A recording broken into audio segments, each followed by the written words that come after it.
Muscovy டக்கோடைய character வந்து ரொம்ப விசித்திரமானது. பொதுவாக மற்ற வாத்துகள் எல்லாமே வந்து ஆக்ரோஷமாலாம் இருக்காது. ஆனால் மஸ்கோவி டக்ஸ் வந்து ஆக்ரோஷமான குணம் இருக்கும். எப்போ பார்த்தாலும் எல்லைக்காக சண்டை போடுறது, மற்ற உயிரினங்களை போய் தொந்தரவு பண்ணுறது, அதான் வேட்டையாடுறது, அந்த மாதிரி வந்து மஸ்கோவி டக்ஸோடைய கேரக்டர் இருக்கும். அது மட்டும் இல்லாமல் சின்ன சின்ன பாம்புகளையும் வேட்டையாடும். மஸ்கோவி வாத்து பாம்பை வேட்டையாடுமா? மஸ்கோவி வாத்துக்கு ஆபத்துன்னு ஒன்று வருமா இல்லை வராதா? ஆனால் இந்த வாத்துகள் பொறுத்த வரைக்கும் மரத்து மேலே ஏறிடும். இதுக்கு ஒரு முக்கியமான காரணம் இருக்கு. மஸ்கோவி வாத்துன்னு இல்லை, பொதுவாக வாத்தை பொறுத்த வரைக்கும் இப்போ வந்து ஒரு குட்டி பிறக்குதுன்னா அந்த குட்டி வந்து ஃபர்ஸ்ட் யாரை பார்க்குறாங்களோ அவங்க பின்னாடி தான் ஃபாலோ பண்ணி போகும்னு சொல்லி நம்ம வந்து வீடியோவில் பேசியிருந்தோம். அது வந்து ஒரு கேரக்டர், கரெக்டாக. இப்போ இந்த மஸ்கோவி வாத்தை பொறுத்த வரைக்கும் அதோட கேரக்டர் எப்படி இருக்கும்? இதை தவிர்த்து ஒரு எக்ஸ்க்ளூசிவாக ஏதாச்சும் ஒரு விஷயம் சொல்லலாம்னா மஸ்கோவி வாத்துக்கு என்ன முறை சொல்லலாம்?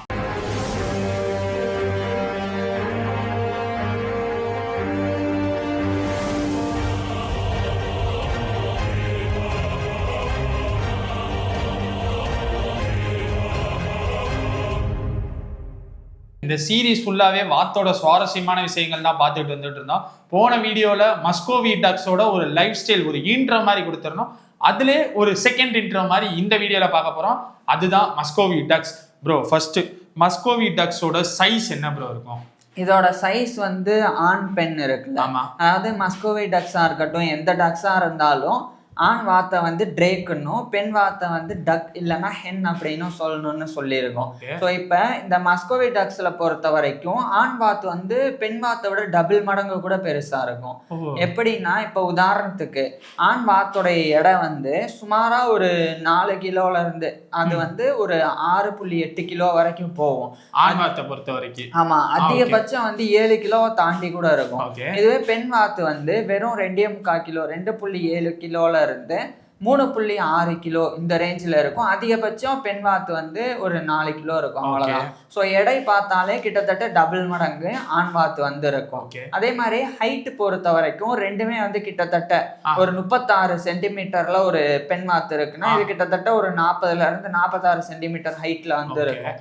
இதுக்கப்புறம் லென்த் இருக்கும், அது வந்து பெண் வாத்து ஒரு 64ல இருந்து 76 சென்டிமீட்டர் இருக்கும். இது வந்து 76ல இருந்து 86 சென்டிமீட்டர் வரைக்கும் இருக்கும்.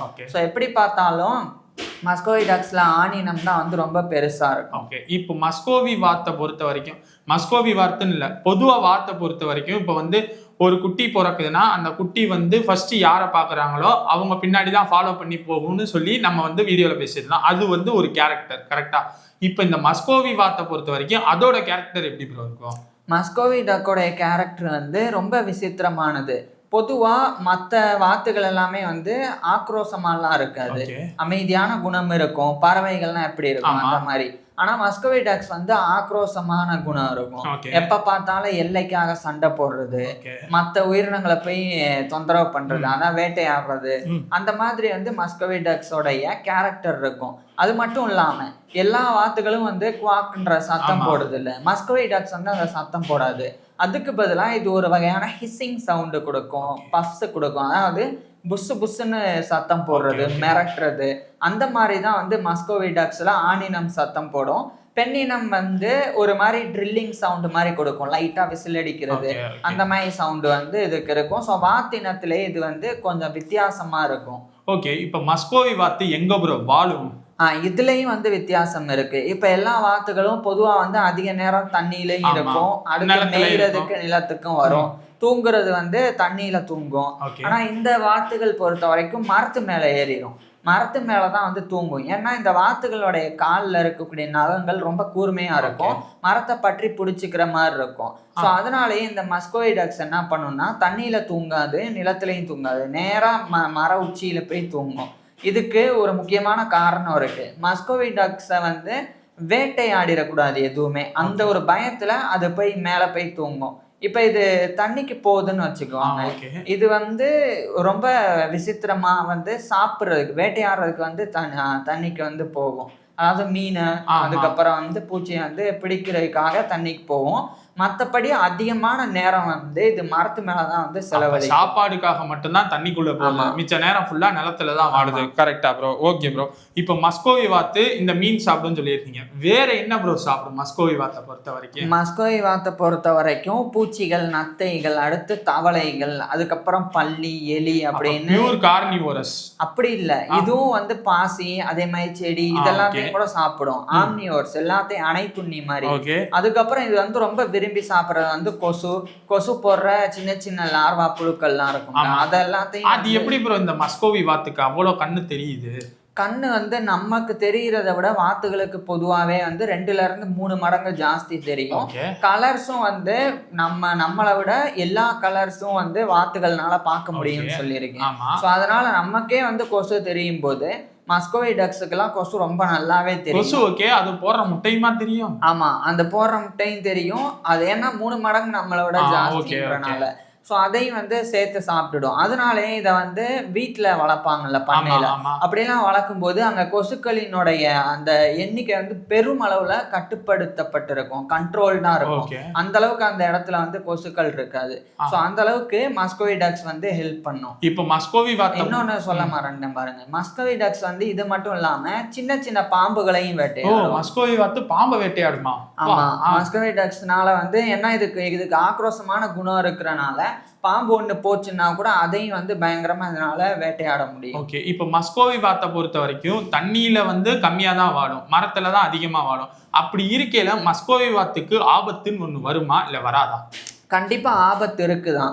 இப்ப உதாரணத்துக்கு மஸ்கோவி டக்ஸ் வந்து கீழே இருந்தா நரி, காட்டுப்பூனை, அதுக்கப்புறம் வந்து இன்னும் சின்ன சின்ன இந்த நீர்ல நோக்கி போகும்போது நீர் நாய் வர்றது, காட்டு நாய், இதனாலலாம் வந்து ஆபத்து இருக்கும். அதனால இது மரத்துக்கு மேல போயிடும். இருந்தாலும் மரத்துக்கு மேல போயிட்டா ஆபத்து இல்லையான்னா அப்படி கிடையாது, அங்கேயும் ஆபத்து இருக்கும் தான். உதாரணத்துக்கு இந்த ஆந்தைகள் இருக்குங்க, அது வந்து வேட்டையாடுறது. அடுத்து காட்டு பூனையே வந்து மரம் ஏற முடிஞ்சா அது வந்து வேட்டையாடும். அடுத்து மரத்துல வாழ்ற பெரிய பாம்புகள், அது வந்து இதை விட ரொம்ப பெருசா இருந்தா அப்ப அதுவும் வந்து இதை வேட்டையாடும்.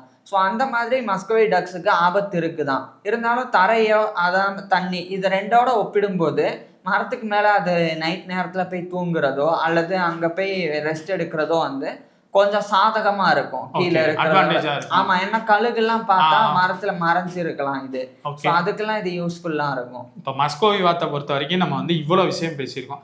இதை தவிர்த்து ஒரு எக்ஸ்க்ளூசிவா ஏதாச்சும் ஒரு விஷயம் சொல்லலாம்னா மஸ்கோவி வாத்துக்கு என்ன ப்ரோ சொல்லலாம்? எக்ஸ்க்ளூசிவானா மஸ்கோவி டக்ஸ் வந்து அதிகமா சுத்தத்தை பேணும், டிசிப்ளினா இருக்கணும், டீசெண்டா நடந்துக்கணும்னு பார்க்கும். ஆனா வேட்டையாடுறது மட்டும் கொசு முட்டை இதெல்லாம் வேட்டையாடு என்ன அது? ஆனா அதாவது இது எப்படின்னா அதனுடைய உடம்பு எல்லாத்தையுமே வந்து சுத்தமா வச்சுக்கிறதுக்கு அதனுடைய அழகாலையும் வந்து நம்ம எப்படி தலையை எப்படி கொஞ்சி விடுவோம் அந்த மாதிரி வந்து மஸ்கோவி டக்ஸ் வந்து பண்ணும். அது பண்றது மட்டும் இல்லாம தண்ணிக்கு இது போகும்னு சொன்னேன், வெறும் சாப்பிட்றதுக்கு மட்டும் இல்லாம குளிக்கிறதுக்கு போகும். நல்லா போய் குளிச்சுட்டு அதை வந்து தன்னைத்தானே சுத்தம் பண்ணிட்டு கண்ணு எல்லாத்தையும் வந்து கிளீன் பண்ணும். ஸோ கிளீன் பண்ணிட்டு வந்து வந்துடும். ஸோ அந்த மாதிரி மஸ்கோவி டக்ஸ் வந்து சுத்தமா இருக்கணும்னு அந்த ஒரு எண்ணம் வந்து இதுக்கு வந்துருக்கு. ஓகே, இந்த வீடியோல எனக்கு கேள்வி அவ்வளவுதான் ப்ரோ. உங்களுக்கு எதுவும் சொல்றதுக்கு இருக்கா? அவ்வளவுதான். இப்ப இதனுடைய ப்ரீடிங் அந்த இனச்சேர்க்கை முறை வந்து அடுத்த வீடியோல தானே பார்க்கலாம். உங்களுக்கு ஏதாச்சும் மஸ்கோவி டக்கை பொறுத்த வரைக்கும் கேள்வி இருந்துச்சுன்னா அதை கீழே கமெண்ட்ல சொல்லுங்க. அடுத்த வீடியோல மஸ்கோவி வாத்தோட இனச்சேர்க்கை முறை எப்படி இருக்கும் அப்படின்னு சொல்லி பார்ப்போம். தேங்க்யூ.